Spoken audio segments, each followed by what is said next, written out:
wakati sisi tulipata kiongozi mmoja huku katika area yetu ya Ukambani ambaye alikuwa deputy rais, tukasema basi sasa tutasaidika. Lakini wapi ole wetu? Jamaa wakati tulimuuliza barabara akasema bomo wetu.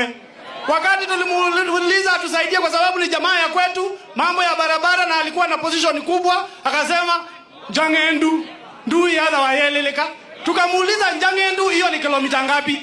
Hatukusaidika. Juzi tukapata mwingine ambaye alikuwa deputy wako, na kwa sababu tunajua uko na kazi bingi ya Kenya, tukakaribiana na yeye, mimi niko na mheshimiwa Fabian, tukamuuliza mambo ya hii barabara, Eliza tusaidie hata kuzungumza na wewe. Unajua rais alituambia nini? Alisema Kawaya hauna shares yenu ni kidogo.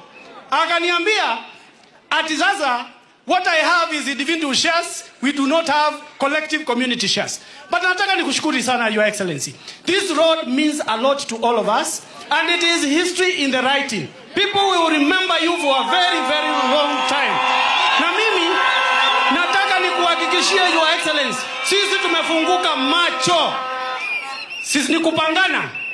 Tunapangwa, tunapangana. Sio ndio maana ya urafiki wa ukweli? Munapangwa, munapangana. Sisi tumepangwa na barabara. Na huyu tutampanga kivipi? Tutampanga kivipi? Harambe! Nataka kuona tutam. Asante sana. Haya, wacha nimuite huyu